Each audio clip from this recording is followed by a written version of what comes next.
не можешь ответить прямо на хамское и грубое обращение к тебе.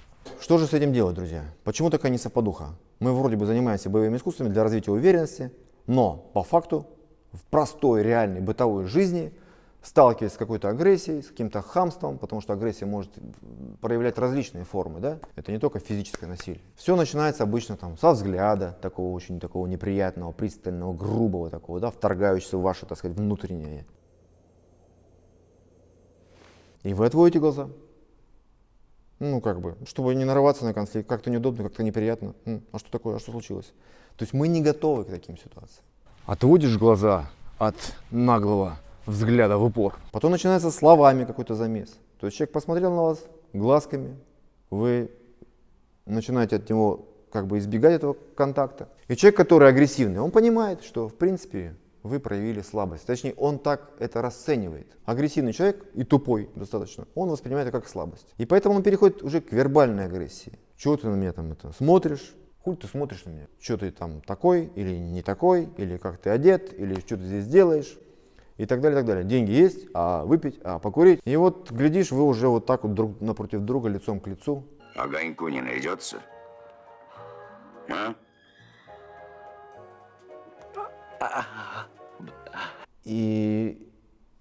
А вы продолжаете как бы пасовать перед этим, потому что тоже нету алгоритмов, тоже нету прокачки вот этой уверенности, тоже нету тренировки вот этих вот навыков, которые вам помогают быть бойцом, быть воином, также в мирной жизни. Также знать какие-то приемы, только пока не физического насилия, об этом мы поговорим попозже. Забываешь, что хотел сказать, когда встречаешь такого наглого пацанчика, а именно такое коммуникативное мастерство, коммуникативный спарринг, да, спарринг в общении.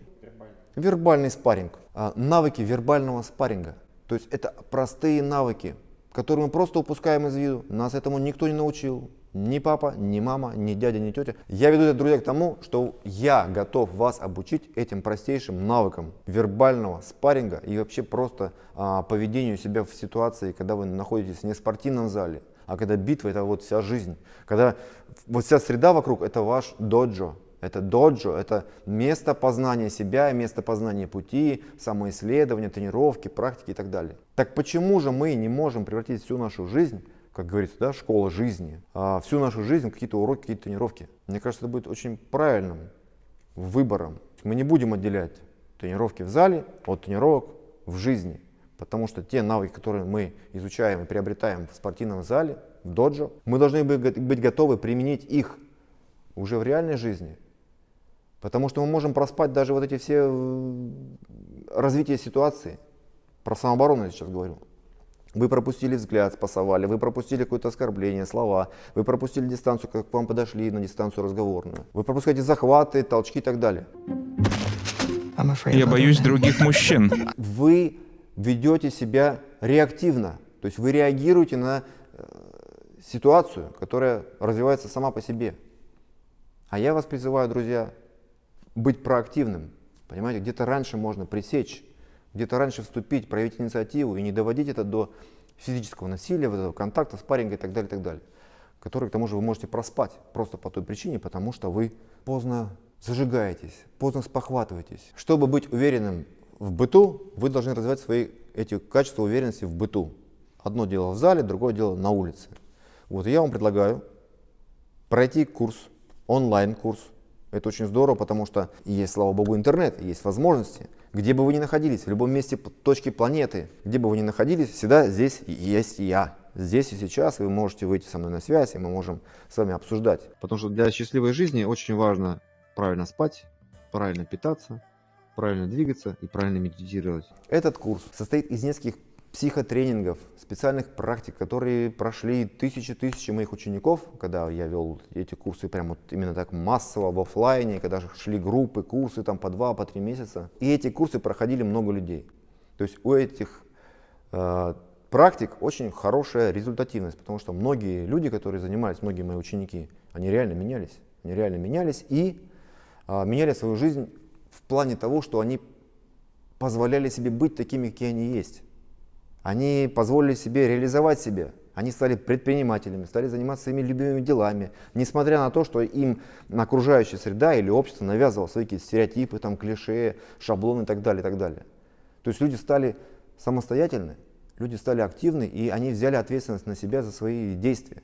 То есть это очень здорово. И этот психотренинг прокачивает именно вашу готовность действовать в ситуации неопределенности, в ситуации хаоса, в ситуации стресса. Одним словом, это можно назвать уверенность. Все эти тренинги я сейчас немножко видоизменил. Они находятся вот здесь. Эту книжку вы можете прочитать уже сейчас. Если вы подпишетесь на телеграм-канал, я оставлю ссылочку внизу в описании видео. В этой книге глава номер 8. Там эти тренинги уже расписаны. Я вам предлагаю пройти онлайн-курс. Мы собираем группу и вместе в телеграме, в закрытой группе мы обсуждаем прохождение вот таких вот заданий. То есть все это будет напоминать, наверное, все смотрели фильм «Бойцовский клуб».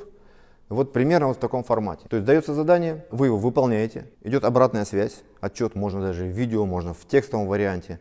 Вот, и мы в конце недели обсуждаем это задание, общаемся с вами. Если есть какие-то вопросы, то обязательно поддержка моя. Поэтому здесь все в порядке, все отлично. Есть доверие тебе лично, да, потому что, я тебе сразу на собеседовании говорил, да, когда мы первый раз общались, что как-то вот, я интуитивно привык решение принимать, и у меня не было сомнений практически сразу, и они... Друзья, смотрим описание видео, я там напишу, где находится телеграм-канал, идем туда, подписываемся на канал, читаем эту книгу, и кто хочет заниматься на этом курсе, пройти это обучение по развитию уверенности, напишите мне. Все, с вами был я, Макс Степанов, сенсей Макс. ОС! Потому что когда ты можешь среди других людей в чем-то признаться, что-то сказать, да, то есть это дает и тебе силы, и ты понимаешь, что ты такой не один, ты видишь, вот человек как-то вот так поступил в этой ситуации, ты же учишься, поэтому это реально работает, доверие этому есть.